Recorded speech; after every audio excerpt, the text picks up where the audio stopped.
شروع اللہ کا نام لے کر جو بڑا مہربان نہایت رحم والا ہے۔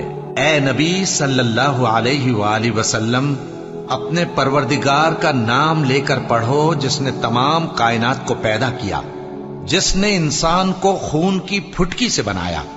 پڑھو اور تمہارا پروردگار بڑا کریم ہے، جس نے قلم کے ذریعے سے علم سکھایا اور انسان کو وہ باتیں سکھائیں جن کا اس کو علم نہ تھا۔ دیکھو یہ قرآن نصیحت ہے، بس جو چاہے اسے یاد رکھے، قابل ادب ورقوں میں لکھا ہوا، جو بلند مقام پر رکھے ہوئے اور پاک ہیں، ایسے لکھنے والوں کے ہاتھوں میں ہیں جو بلند مرتبہ اور نیکوکار ہیں۔ یہ کوئی معمولی کلام نہیں، بلکہ یہ قرآن عظیم الشان ہے، لوح محفوظ میں لکھا ہوا۔ بے شک یہ قرآن اس فرشتہ عالی مقام کا سنایا ہوا پیغام ہے جو صاحب قوت ہے، مالک عرش کے ہاں اونچے درجے والا ہے، سردار ہے، ساتھ ہی امانت دار ہے۔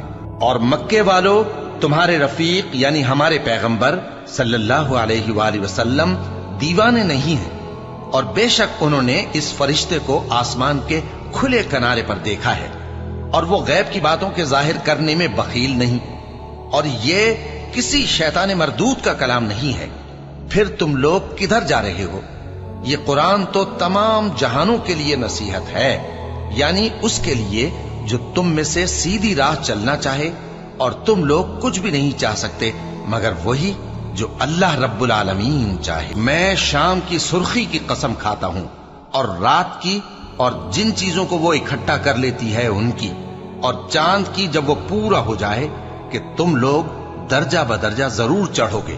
تو ان لوگوں کو کیا ہوا ہے کہ ایمان نہیں لاتے، اور جب ان کے سامنے قرآن پڑھا جاتا ہے تو سجدہ نہیں کرتے، بلکہ کافر جھٹلائے جاتے ہیں، اور اللہ ان باتوں کو جو یہ اپنے دلوں میں چھپاتے ہیں خوب جانتا ہے۔ اے نبی صلی اللہ علیہ وآلہ وسلم، ہم نے تم پر قرآن بتدریج نازل کیا ہے، تو اپنے پروردگار کے فیصلے کے لیے انتظار کیے رہو، اور ان لوگوں میں سے کسی بدعمل اور ناشکرے کا کہا نہ ماننا، اور صبح و شام اپنے پروردگار کا نام لیتے رہو، اور رات کو بڑی دیر تک اس کے آگے سجدے کرو اور اس کی پاکی بیان کرتے رہو۔ یہ قرآن تو نصیحت ہے، جو چاہے اپنے پروردگار کی طرف پہنچنے کا راستہ اختیار کر لے، اور تم کچھ بھی نہیں چاہ سکتے مگر جو اللہ کو منظور ہو۔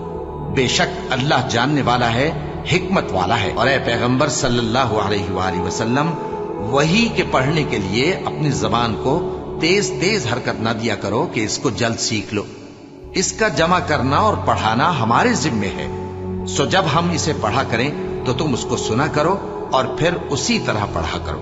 پھر اس کے معانی کا بیان بھی ہمارے ذمے ہے۔ کچھ شک نہیں کہ یہ قرآن نصیحت ہے، تو جو چاہے اسے یاد رکھے، اور یاد بھی تبھی رکھیں گے جب اللہ چاہے۔ وہی اس لائق ہے کہ اس سے ڈرا جائے، اور وہی معاف کرنے والا ہے۔ اے کملی میں لپٹنے والے، رات کو قیام کیا کرو مگر تھوڑی سی رات، یعنی نصف رات یا اس سے کچھ کم قیام کرو یا کچھ زیادہ، اور قرآن کو اچھی طرح ٹھہر ٹھہر کر پڑھا کرو۔ ہم ان قریب تم پر ایک بھاری فرمان نازل کریں گے۔ کچھ شک نہیں کہ رات کا اٹھنا نفس کو سخت پامال کرتا ہے، اور اس وقت ذکر بھی خوب درست ہوتا ہے۔ دن کے وقت تو تمہیں اور بہت سے شغل ہوتے ہیں، تو اپنے پروردگار کے نام کا ذکر کرو، اور ہر طرف سے بے تعلق ہو کر اسی کی طرف متوجہ ہو جاؤ۔ یہ قرآن تو نصیحت ہے، سو جو چاہے اپنے پروردگار تک پہنچنے کا راستہ اختیار کر لے۔ تمہارا پروردگار خوب جانتا ہے کہ تم اور تمہارے ساتھ کے لوگ کبھی 2/3 رات کے قریب، اور کبھی آدھی رات، اور کبھی تہائی رات قیام کیا کرتے ہو، اور اللہ رات اور دن کا اندازہ رکھتا ہے۔ اس نے معلوم کیا کہ تم اس کو نبھا نہ سکو گے، تو اس نے تم پر مہربانی کی، پس جتنا آسانی سے ہو سکے اتنا قرآن پڑھ لیا کرو۔ اس نے جانا کہ تم میں بعض بیمار بھی ہوں گے، اور بعض اللہ کے فضل یعنی معاش کی تلاش میں ملک میں سفر کریں گے، اور بعض اللہ کی راہ میں لڑیں گے، تو جتنا آسانی سے ہو سکے اتنا قرآن پڑھ لیا کرو، اور نماز قائم کرتے رہو، اور زکوٰۃ ادا کرتے رہو، اور اللہ کو نیک نیتی سے قرض دیتے رہو، اور جو عمل نیک تم اپنے لیے آگے بھیجو گے اس کو اللہ کے ہاں بہتر اور صلے میں بہت عظیم پاؤ گے، اور اللہ سے بخشش مانگتے رہو، بے شک اللہ بخشنے والا ہے، مہربان ہے۔ اے پیغمبر صلی اللہ علیہ وآلہ وسلم، لوگوں سے کہہ دو کہ میرے پاس وحی آئی ہے کہ جنوں کی ایک جماعت نے اس کتاب کو سنا تو کہنے لگے کہ ہم نے ایک عجیب قرآن سنا جو بھلائی کا رستہ بتاتا ہے، سو ہم اس پر ایمان لے آئے، اور ہم اپنے پروردگار کے ساتھ کسی کو شریک نہیں بنائیں گے۔ تمہیں کیا ہو گیا ہے؟ کیسی تجویزیں کرتے ہو؟ کیا تمہارے پاس کوئی کتاب ہے جس میں یہ بات پڑھتے ہو کہ جو چیز تم پسند کرو گے وہ تم کو ضرور ملے گی؟ یا تم نے ہم سے قسمیں لے رکھی ہیں جو قیامت کے دن تک چلی جائیں گی کہ جو کچھ تم طے کر لو گے وہ تمہارا ہوگا؟ ان سے پوچھو کہ ان میں سے کون اس کا ذمہ لیتا ہے؟ کیا اس قول میں ان کے کچھ شریک ہیں؟ اگر یہ سچے ہیں تو اپنے شریکوں کو لے آئیں، سو مجھ کو اس کلام کے جھٹلانے والوں سے سمجھ لینے دو۔ ہم ان کو آہستہ آہستہ ایسے طریق سے پکڑیں گے کہ ان کو خبر بھی نہ ہوگی، اور میں ان کو مہلت دیے جاتا ہوں، میرا داؤں بڑا مضبوط ہے۔ اور کافر جب یہ نصیحت کی کتاب سنتے ہیں تو یوں لگتے ہیں کہ تم کو اپنی نگاہوں سے پھسلا دیں گے، اور کہتے ہیں کہ یہ تو دیوانہ ہے۔ اور لوگوں، یہ قرآن تمام جہانوں کے لیے نصیحت ہے۔ اگر ہم یہ قرآن کسی پہاڑ پر نازل کرتے تو تم اس کو دیکھتے کہ اللہ کے خوف سے دبا اور پھٹا جاتا ہے، اور یہ مثالیں ہم لوگوں کے لیے بیان کرتے ہیں تاکہ وہ غور کریں۔ تو اے پیغمبر صلی اللہ علیہ وآلہ وسلم، تم اپنے پروردگار عظیم کے نام کی تسبیح کرو، سو ہمیں تاروں کی منزلوں کی قسم، اور اگر تم سمجھو تو یہ بڑی قسم ہے کہ یہ بڑے رتبے کا قرآن ہے جو کتاب محفوظ میں لکھا ہوا ہے، اس کو وہی ہاتھ لگاتے ہیں جو پاک ہیں، یہ رب العالمین کی طرف سے اتارا گیا ہے۔ کیا تم اس کلام کے ماننے میں دیر کرتے ہو اور اپنا وظیفہ یہ بناتے ہو کہ اسے جھٹلاتے رہتے ہو؟ اور ہم نے قرآن کو سمجھنے کے لیے آسان کر دیا ہے، تو کوئی ہے کہ سوچے سمجھے؟ کیا کفار یہ کہتے ہیں کہ ان پیغمبر نے قرآن از خود بنا لیا ہے؟ بات یہ ہے کہ یہ اللہ پر ایمان نہیں رکھتے۔ اگر یہ سچے ہیں تو یہ بھی ایسا کلام بنا لائیں۔ کیا یہ کسی کے پیدا کیے بغیر ہی پیدا ہو گئے ہیں، یا یہ اپنے آپ کو خود پیدا کرنے والے ہیں، یا انہوں نے آسمانوں اور زمین کو پیدا کیا ہے؟ نہیں، بلکہ یہ یقین ہی نہیں رکھتے۔ قاف، قرآن مجید کی قسم کہ تم پیغمبر ہو، اور سنو، جس دن پکارنے والا نزدیک کی جگہ سے پکارے گا، جس دن لوگ ایک زور کی آواز یقیناً سن لیں گے، وہی نکل پڑنے کا دن ہوگا۔ ہم ہی تو زندہ کرتے ہیں اور ہم ہی مارتے ہیں، اور ہمارے ہی پاس لوٹ کر آنا ہے۔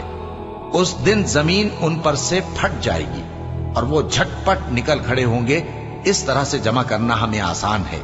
یہ لوگ جو کچھ کہتے ہیں ہمیں خوب معلوم ہے، اور تم ان پر زبردستی کرنے والے نہیں ہو۔ بس جو میرے عذاب کی دھمکی سے ڈرے اس کو قرآن کے ذریعے نصیحت کرتے رہو۔ بھلا یہ لوگ قرآن میں غور نہیں کرتے، یا ان کے دلوں پر قفل پڑے؟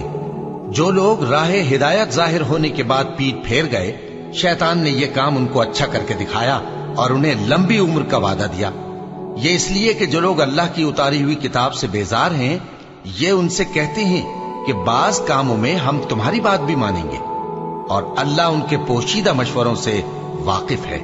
حامیم، یہ کتاب اللہ کی طرف سے نازل ہوئی ہے جو غالب ہے، حکمت والا ہے۔ اور جب ان کے سامنے ہماری صاف صاف آیتیں پڑھی جاتی ہیں تو کافر حق کے بارے میں، جبکہ وہ ان کے پاس آ چکا، کہتے ہیں کہ یہ تو کھلا جادو ہے۔ کیا یہ لوگ کہتے ہیں کہ اس پیغمبر نے اس کو از خود گھڑ لیا ہے؟ کہہ دو کہ اگر میں نے اس کو اپنی طرف سے بنایا ہو تو تم اللہ کے سامنے میرے بچاؤ کے لیے کچھ اختیار نہیں رکھتے۔ وہ اس گفتگو کو خوب جانتا ہے جو تم اس کے بارے میں کرتے ہو، وہی میرے اور تمہارے درمیان گواہ کافی ہے، اور وہی تو ہے بڑا بخشنے والا، مہربان۔ کہو کہ بھلا دیکھو تو، اگر یہ قرآن اللہ کی طرف سے ہو اور تم نے اس سے انکار کیا، اور بنی اسرائیل میں سے ایک گواہ اسی طرح کی ایک کتاب کی گواہی دے چکا اور ایمان لے آیا، اور تم نے سرکشی کی، تو تمہارے ظالم ہونے میں کیا شک ہے؟ بے شک اللہ ظالم لوگوں کو ہدایت نہیں دیتا۔ اور وہ وقت قابل ذکر ہے جب ہم نے جنوں میں سے کئی شخص تمہاری طرف متوجہ کیے کہ قرآن سنیں، تو جب وہ اس کو سننے حاضر ہوئے تو آپس میں کہنے لگے کہ خاموش رہو۔ جب پڑھنا ختم ہوا تو وہ اپنی برادری کے لوگوں میں واپس گئے کہ ان کو خبردار کریں۔ کہنے لگے کہ اے قوم، ہم نے ایک کتاب سنی ہے جو موسیٰ کے بعد نازل ہوئی ہے، جو کتابیں اس سے پہلے نازل ہوئی ہیں ان کی تصدیق کرتی ہے اور سچا دین اور سیدھا رستہ بتاتی ہے۔ اے قوم، اللہ کی طرف بلانے والے کی بات کو قبول کرو اور اس پر ایمان لاؤ، اللہ تمہارے گناہ بخش دے گا اور تمہیں دکھ دینے والے عذاب سے پناہ میں رکھے گا۔ اور جو شخص اللہ کی طرف بلانے والے کی بات قبول نہ کرے گا تو وہ زمین میں اللہ کو عاجز نہیں کر سکے گا اور نہ اس کے سوا اس کے حمایتی ہوں گے۔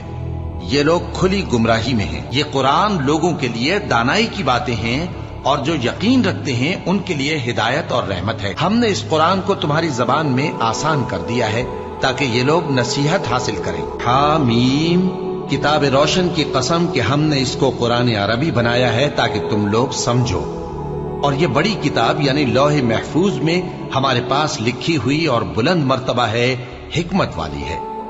تو کیا ہم پھیر دیں گے تمہاری طرف سے یہ کتاب نصیحت موڑ کر اس بنا پر کہ تم ایسے لوگ ہو جو حد پر نہیں رہتے؟ اور جب ان کے پاس حق یعنی قرآن آیا تو کہنے لگے کہ یہ تو جادو ہے اور ہم اس کو نہیں ماننے کے، اور یہ بھی کہنے لگے کہ یہ قرآن ان دونوں بستیوں یعنی مکے اور طائف میں سے کسی بڑے آدمی پر کیوں نازل نہ کیا گیا؟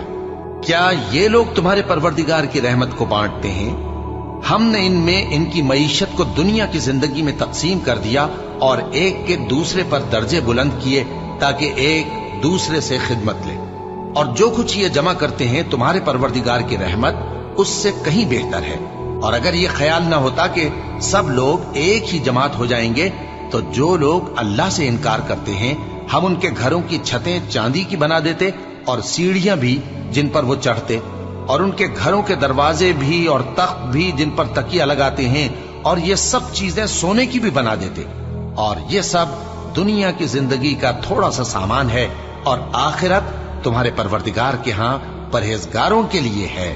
اور جو کوئی رحمان کی یاد سے آنکھیں بند کر لے یعنی تغافل کرے، ہم اس پر ایک شیطان مقرر کر دیتے ہیں تو وہ اس کا ساتھی ہو جاتا ہے، اور یہ شیطان ان کو رستے سے روکتے رہتے ہیں اور وہ سمجھتے ہیں کہ وہ سیدھے رستے پر ہیں، یہاں تک کہ جب وہ ہمارے پاس آئے گا تو اس شیطان سے کہے گا کہ اے کاش مجھ میں اور تجھ میں مشرق و مغرب کا فاصلہ ہوتا، تو برا ساتھی ہے۔ اور جب تم ظلم کرتے رہے تو آج تمہیں یہ بات فائدہ نہیں دے سکتی کہ تم سب عذاب میں بھی شریک ہو۔ تو کیا تم بہرے کو سنا سکتے ہو یا اندھے کو رستہ دکھا سکتے ہو، اور جو کھلی گمراہی میں ہو اسے راہ راست پر لا سکتے ہو؟ پھر اے پیغمبر، اگر ہم تم کو وفات دے کر اٹھا لیں تو بھی ان لوگوں سے تو ہم انتقام لے کر رہیں گے، یا تمہاری زندگی ہی میں تمہیں وہ عذاب دکھا دیں گے جس کا ہم نے ان سے وعدہ کیا ہے، کیونکہ ہم ان پر قابو رکھتے ہیں۔ بس تمہاری طرف جو وحی کی گئی ہے اس پر مضبوطی سے جمے رہو، بے شک تم سیدھے رستے پر ہو۔ اور یہ قرآن تمہارے لیے اور تمہاری قوم کے لیے نصیحت ہے، اور لوگوں تم سے ضرور عنقریب پرسش ہوگی۔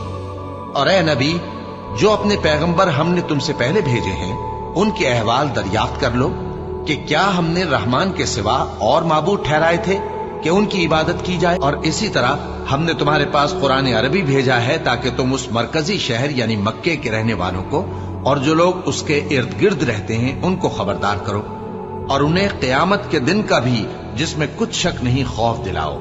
اس روز ایک فریق بہشت میں جائے گا اور ایک فریق دوزخ میں، اور اگر اللہ چاہتا تو ان کو یعنی تمام انسانوں کو ایک ہی جماعت کر دیتا، لیکن وہ جس کو چاہتا ہے اپنی رحمت میں داخل کر لیتا ہے، اور ظالموں کا نہ کوئی یار ہوگا اور نہ کوئی مددگار۔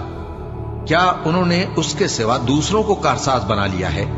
سو کارساز تو اللہ ہی ہے، اور وہی مردوں کو زندہ کرے گا اور وہ ہر چیز پر قدرت رکھتا ہے۔ حامیم، یہ کتاب رحمان الرحیم کی طرف سے اتری ہے، ایسی کتاب جس کی آیتیں جدا جدا بیان کی گئی ہیں یعنی قرآن عربی، ان لوگوں کے لیے جو سمجھ رکھتے ہیں، جو بشارت بھی سناتا ہے اور خوف بھی دلاتا ہے۔ لیکن ان میں سے اکثر نے منہ پھیر لیا اور وہ سنتے ہی نہیں، اور کافر کہنے لگے کہ اس قرآن کو سنا ہی نہ کرو، اور جب پڑھنے لگے تو شور مچا دیا کرو تاکہ تم غالب رہو۔ سو ہم بھی کافروں کو سخت عذاب کے مزے چکھائیں گے اور ان کے برے اعمال کی جو وہ کرتے تھے سزا دیں گے۔ جن لوگوں نے نصیحت کو نہ مانا جب وہ ان کے پاس آئی، حالانکہ یہ تو ایک عالی رتبہ کتاب ہے،